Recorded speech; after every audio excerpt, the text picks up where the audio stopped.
7 days after she buried her husband, her phone rang.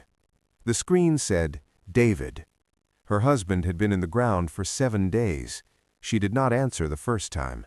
She sat at the kitchen table and watched the phone ring and told herself she had imagined it. It rang again. The woman on the other end said she was calling from a storage facility in Birmingham, Alabama. She had found this number listed as the emergency contact for Unit 214. She needed to speak with the account holder. "My husband is dead," Sandra said. There was a pause. "I know," the woman said. "That's why I'm calling." Sandra Myles had been married to David for 21 years. She thought she knew everything about him. She did not know about Unit 214.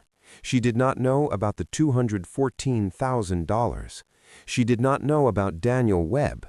She did not know about the woman in Houston who was still waiting for him. This is what Sandra found when she drove to Birmingham. If you have ever believed you knew someone completely, stay with me. Because what Sandra found in that storage unit did not just change what she knew about her husband, it changed what she knew about the last 21 years of her own life. Subscribe to Shattered Crown Stories TV, a new story every single day. Justice is always served here. David Myles left the house at 5:30 on a Sunday morning in March. Sandra heard him in the dark the way she always did on his early travel days. The careful sounds of a man who did not want to wake his wife. She did not open her eyes. She listened to him moving through the bedroom, the soft pull of a drawer, the careful closing of the door. She listened to the sounds of him leaving and fell back asleep. That was the last time she heard him in the house. The call from the Alabama State Patrol came at 9:47 a.m. A single-vehicle collision on a curve on Interstate 20 outside Birmingham. No other vehicles involved. He had died at the scene. She sat down on the kitchen floor with her back against the cabinets and did not move for a long time. Jerome came downstairs at 10:15 and found her there. He was 19 years old and home from college for spring break. He sat down on the floor beside her without asking any questions, and they stayed there together for a while. She did not know yet why David had been driving toward Birmingham that Sunday morning. She did not know about the storage unit on Oxmoor Road in Birmingham. She did not know there was anything to find. She was just a woman who had lost her husband. That was all she knew yet. She buried David on Thursday, 4 days after he died. She arranged everything herself because arranging things was how she functioned when the alternative was not functioning at all. 112 people, his colleagues, her colleagues, his mother, Patricia, who drove up from Macon and sat in the front row and held Sandra's hand throughout and did not cry until the recessional. Jerome gave the eulogy. He was composed for most of it. He stopped once near the end, stood at the podium for a long moment, and then finished. Sandra watched him do it and thought, he is his father's son. She meant it as something good. She still meant it that way then.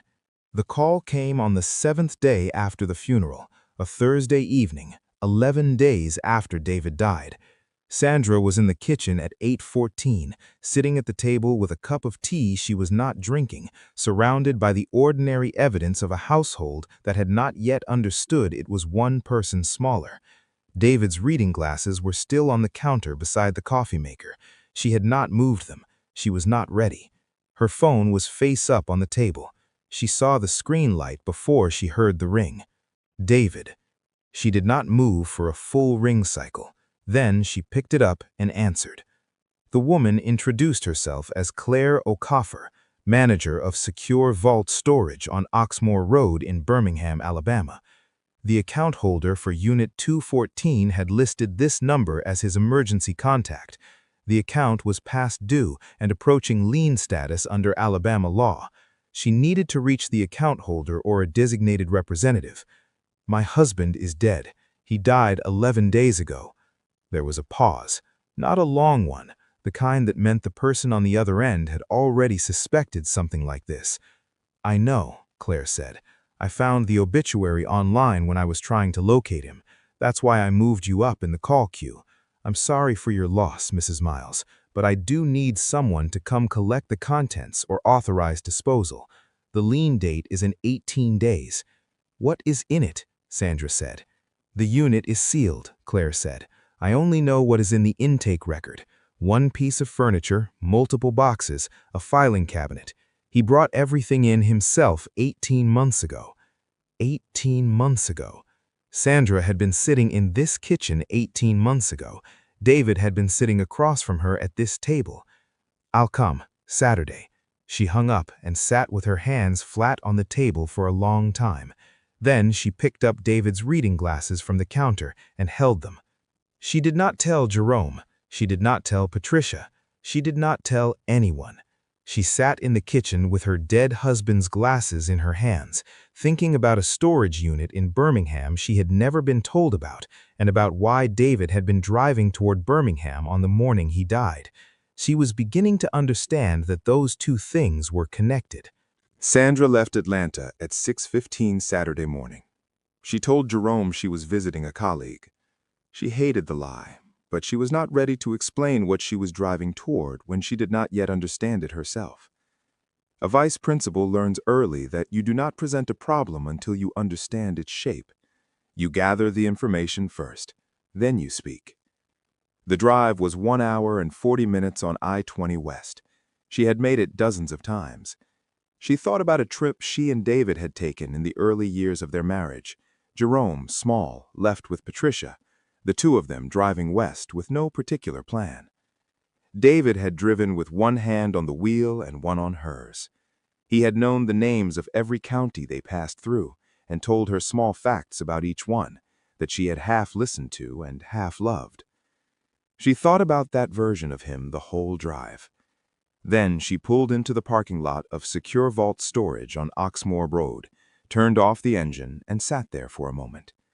Then she got out of the car. Claire Okafor was behind the front desk when Sandra walked in. Claire was exactly what her voice had suggested. Direct, professional, not unkind. Claire stood up and came around the desk and shook Sandra's hand and said she was sorry for Sandra's loss, and Sandra could tell she meant it. He came in 18 months ago, Claire said, walking Sandra through the corridor toward the unit. Saturday morning. He had a rental truck. He brought everything in himself, wouldn't let the day staff help, paid 14 months in advance in cash. Cash, Sandra said. Cash, Claire confirmed. He came back twice after that. 6 months ago, then 2 months ago. Both times alone, about an hour inside each time. Did he say anything? Claire paused briefly. The last visit, 2 months ago, he updated the emergency contact, changed it from a different number to yours. Sandra stopped walking. I want that previous number, Sandra said, before I leave today. I'll pull the record, Claire said. Sandra did not respond. She stood in the middle of the corridor with her hands at her sides, thinking about a phone number that had belonged to someone else before it belonged to her. Unit 214 was at the end of the third corridor. Claire handed Sandra the key and stepped back without being asked. Sandra unlocked the rolling door and lifted the door. The unit was 10 feet by 15, organized. A wooden desk against the back wall with a legal pad and a pen on the surface. A 2-drawer filing cabinet beside it. 12 archive boxes stacked in 2 even columns on the left, each one labeled in David's neat block letters. A small fireproof safe on the floor next to the desk. Sandra stood in the doorway and looked at all of it. A desk, a filing cabinet, 12 labeled boxes, a safe. Everything in its place, everything deliberate. This was not a storage unit. This was a prepared workspace, a man staging a departure. She walked to the desk first. On the legal pad, a handwritten list in David's neat block letters, items with check boxes and a date circled at the top. The date was 4 months from now. He had been planning to leave in 4 months. He had been driving toward Birmingham to collect what he needed. He had died before he could get here. She started with the filing cabinet. The top drawer held financial records. Bank statements for an account Sandra had never seen, opened 3 years ago, funded by commission income David had redirected before it reached their joint account. The balance at the last statement, 2 months ago, was $214,000.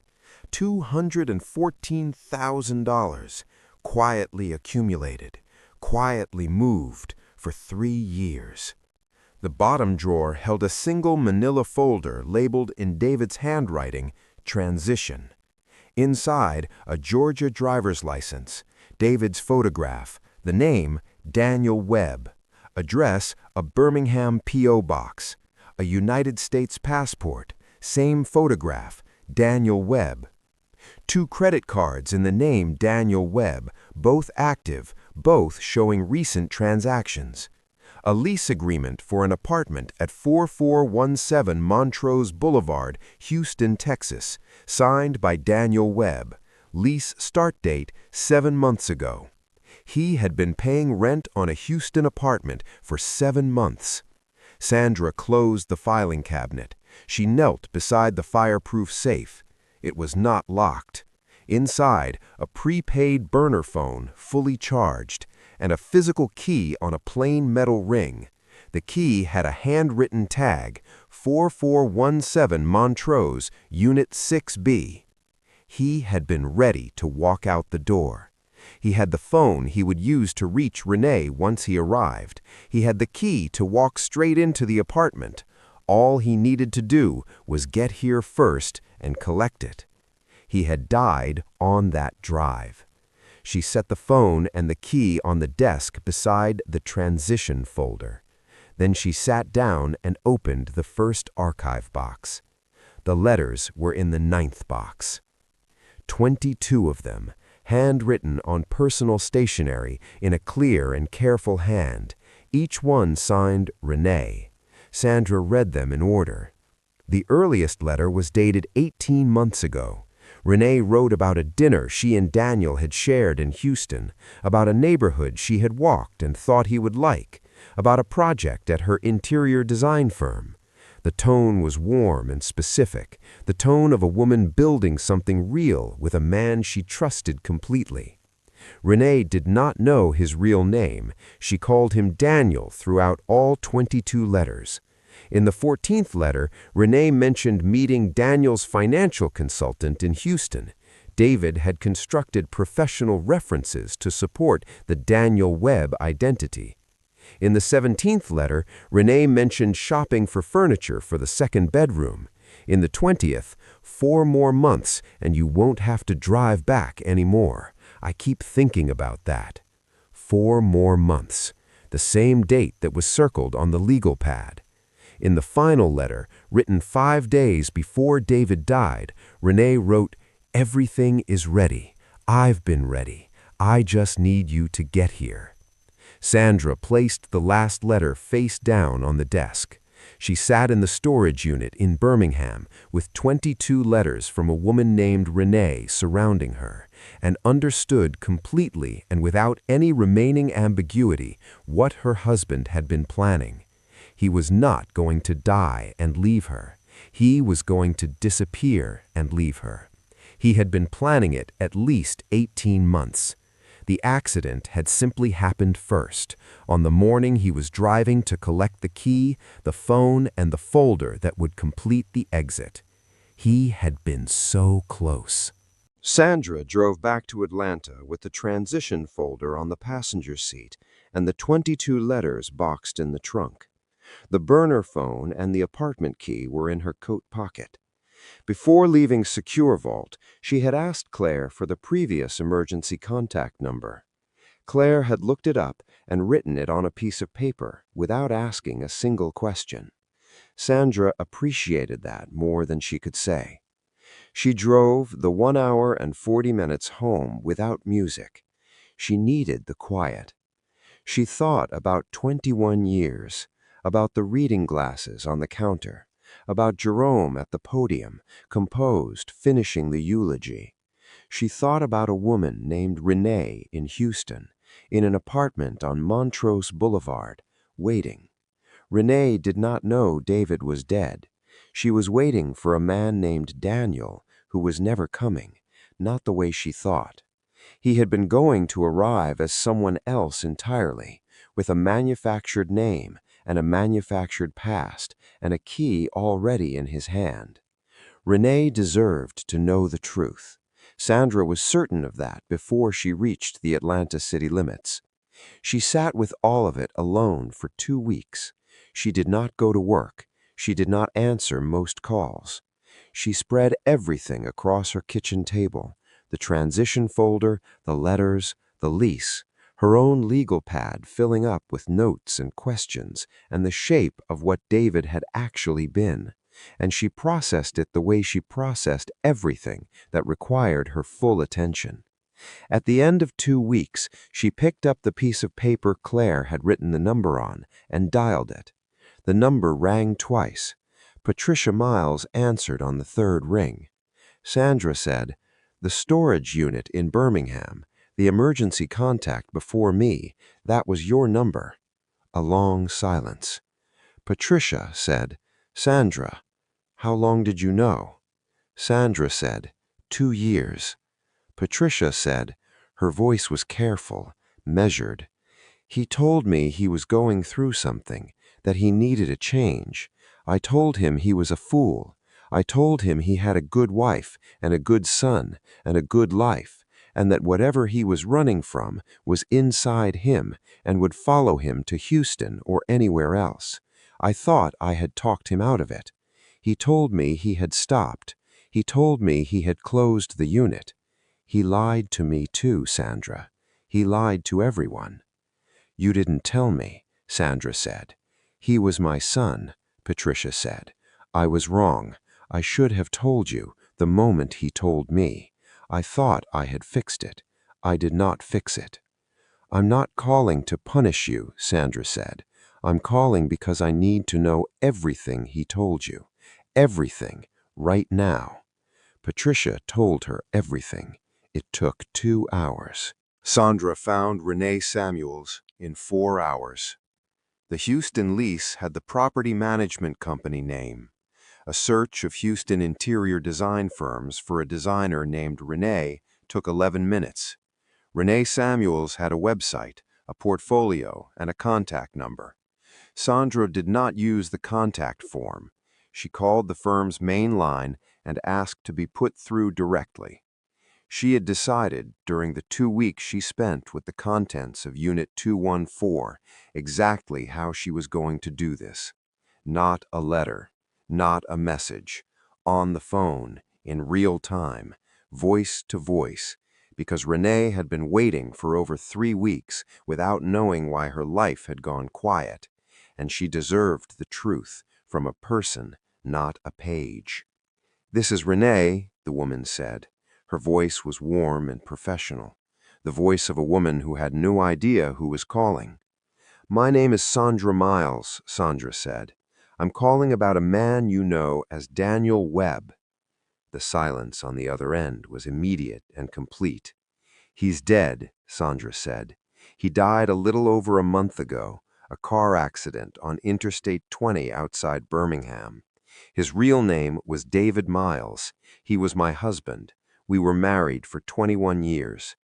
Renee did not say anything. "I found the storage unit," Sandra said. "I found the letters. I found everything." "His name wasn't Daniel," Renee said. Not a question. A woman arriving at something she had already been moving toward without knowing it. "No," Sandra said. "I've been calling a number I had for him," Renee said, very quietly, "for over 3 weeks, straight to voicemail every time. He called every Tuesday without fail, and then he just stopped. I kept telling myself there was a reason." "That number was a prepaid burner phone," Sandra said. "I found it in the storage unit. He was on his way to collect it the morning he died." A silence. "He died on a Sunday morning," Sandra said. "He was driving toward Birmingham. He was close to the departure date he had circled. He never made it." Renee was quiet for a long time. "Did he have children?" she asked. "A son," Sandra said. 19. Another silence. "I need to meet you," Renee said. "I know," Sandra said. "I'll come to Houston this Friday." The coffee shop was Renee's suggestion, a place called Inversion on Westheimer, 10 minutes from the apartment on Montrose. Sandra arrived first. She sat at a corner table with her back to the wall, the way she always did in unfamiliar rooms, and watched the door. Renee walked in at 11:15. Sandra recognized her immediately, not from a photograph, but from the way Renee carried herself, the specific quality of a woman whose world has just been dismantled and who has decided to walk through the next hour anyway. Sandra recognized it because she had been doing it herself for nearly 5 weeks. Renee sat down across from Sandra. They looked at each other for a moment. "You look like someone who doesn't fall apart," Renee said. "You look like someone who figures things out." "So do you," Sandra said. Sandra placed the 22 letters on the table between them, bundled. "These are yours. I didn't feel right keeping them." Renee looked at the letters. She did not reach for them immediately. "How many?" she said. 22. Renee nodded slowly. "I wrote more than that," she said quietly. "He must have kept the ones he wanted." Sandra had not considered that. Even in this, even in what he saved and what he discarded, David had been deliberate. They talked for 3 hours. Renee told Sandra everything, the complete Daniel Webb life David had constructed. Widower, estranged son, a financial consultant who traveled frequently for Southeast clients and was finally ready to stop and settle down. He had introduced Renee to colleagues. He had a Houston bank account. He had a routine. He was very specific, Renee said. Every single detail was specific. He had a timeline, a plan. I never thought to verify any of it because why would you verify a man who is that specific? Because specific men lie the same as vague ones. They just lie more convincingly. Renee was quiet for a moment. "I need you to know I didn't know he was married," Renee said. "I would not have done any of this knowingly." "I know that," Sandra said. "I read your letters, every one. You were writing to the man he told you he was. You didn't know my husband existed." "How are you this composed?" Renee said. "How are you sitting here like this?" "I'm a vice principal," Sandra said. "I spend my days in rooms where something has gone wrong and someone needs an adult in charge. Composed is the only useful thing to be." A pause. "I fall apart later," Sandra said. "I always do, just never in front of anyone." Before the airport, Sandra drove to 4417 Montrose Boulevard. She parked across the street and looked at the building. A well-maintained mid-rise, brick exterior, a lobby visible through the glass front doors, the kind of building a careful man would choose to start over in. She thought about David choosing this building, David walking through that lobby, David paying 7 months of rent from the $214,000 account, money he had been quietly redirecting while sitting across from Sandra at their Atlanta kitchen table and reaching for her hand during grace. She took the apartment key out of her coat pocket and looked at it. 4417 Montrose, Unit 6B. She could walk right in. She put the key back in her pocket. She did not need to go inside. She had already seen everything inside Unit 214. The key would go to the estate attorney with the transition folder, and the attorney would handle the lease termination and the identity documents with the appropriate authorities. That was not Sandra's job. Her job was to understand what David had built. She understood it now. She sat there for 10 minutes, then she drove to the airport. On the plane home, she thought about Jerome the entire flight, about what she was going to tell him, about how much truth a 19-year-old needs, and whether that is the same as how much he can carry. She decided those were probably not the same amount, but she also decided that Jerome was his father's son in the ways that mattered most, composed, finishing the eulogy even when he had to stop, and that he deserved to know who his father actually was. Not to hurt him, because he would find out eventually. Finding out from her was better than finding out from the world. She sat Jerome down Sunday morning at the kitchen table. She did not soften it. She had spent 21 years watching David soften things, shaving the edges off the truth, presenting a version of events that was easier to receive, and she had seen where that ended. She told Jerome the truth in the order she had found it: the phone call from Claire, the drive to Birmingham, Unit 214, the transition folder, the fireproof safe, the letters, Patricia's call, Houston, Renee. Jerome listened to all of it without interrupting. He was 19 years old, and he sat at the kitchen table where he had eaten breakfast every morning of his childhood, and he listened to his mother dismantle the version of his father he had been carrying since the funeral, and he did not look away. When Sandra finished, Jerome was quiet for a long time. Then he said, "Did he love us?" Sandra looked at her son. "I think he did," she said, "in whatever way he was capable of. But I also think he was capable of loving us and planning to leave us at the same time, without telling us, without giving us any choice. And I don't know how to make those two things sit together. I don't think they have to." Jerome nodded slowly. "What do we do now?" he said. "The attorney handles the documents, the Houston lease, the identity materials, all of it," Sandra said. "We don't have to touch any of that. What we do is, we keep living. That's what we do." "Okay," Jerome said. He stood up and went upstairs. Sandra sat at the table and listened to the ceiling. She heard him moving, and then she heard him stop. She knew he was doing what she did, sitting somewhere private, letting it out where no one could see. He was his father's son in that way. She hoped he was her son in every other way. Sandra called Patricia that evening. She told Patricia about Houston, about Renee, about the apartment on Montrose that David had been paying for since August, about the burner phone, about the key, about the conversation with Jerome that morning. Patricia wept. Not the controlled grief of the funeral, something older and heavier, the sound of a woman who had believed her son when he told her he had stopped, and now understood that he had simply gotten quieter about it. "I failed him," Patricia said, "as a mother." "You didn't fail him. He was 47 years old. He made his own choices. He was still my son." "He was," Sandra said, "and he was my husband, and he was Jerome's father, and he planned to leave all three of us without a single word. That is not a failure of anyone's love, Patricia. That is a failure of his character." Silence. "Are you going to be all right?" Patricia asked. "Eventually," Sandra said, "yes." "And Jerome?" "Jerome is going to be fine," Sandra said. "He stood at that podium and finished that eulogy. He is going to be fine."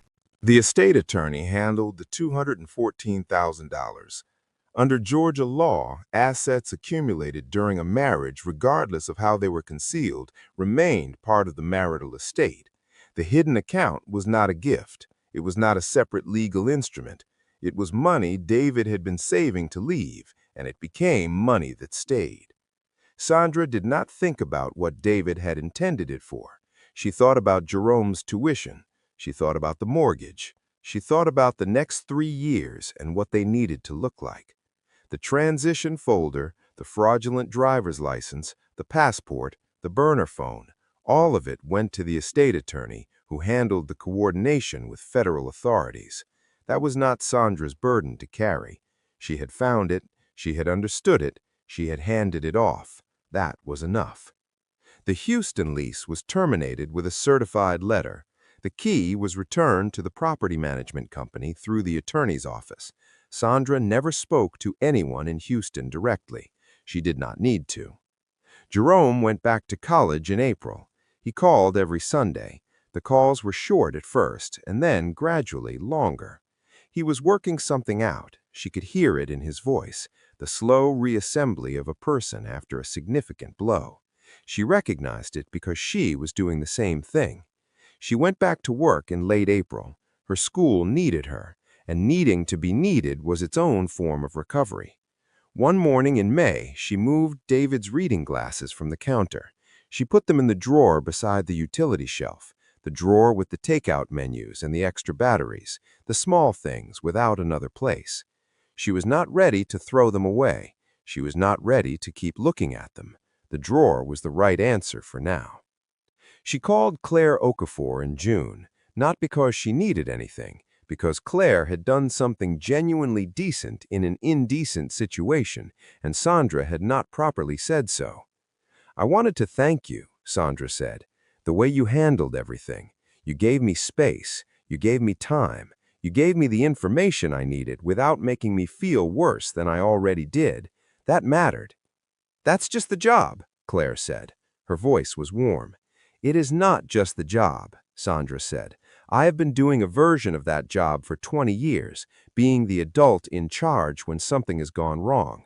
I know the difference between someone doing the minimum and someone choosing to handle a hard thing with decency. You made that choice. I wanted you to know I noticed." A pause. "Does this happen often?" Sandra asked. "Storage units like this one?" "More than people think," Claire said. "People hide things, and then something happens, and someone has to come collect what's hidden. I've had a lot of those calls." "What do you do with it?" Sandra said. "Everything you see." "Same thing you do, I imagine," Claire said. "You close the unit, you give people what they need, and then you go home." Sandra smiled, a real one, the first in a long time. "That's exactly right," she said. 7 days after she buried her husband, her phone rang. The screen said, "David." Her husband had been in the ground for 7 days. She did not answer the first time. She sat at the kitchen table and watched the phone ring and told herself she had imagined it.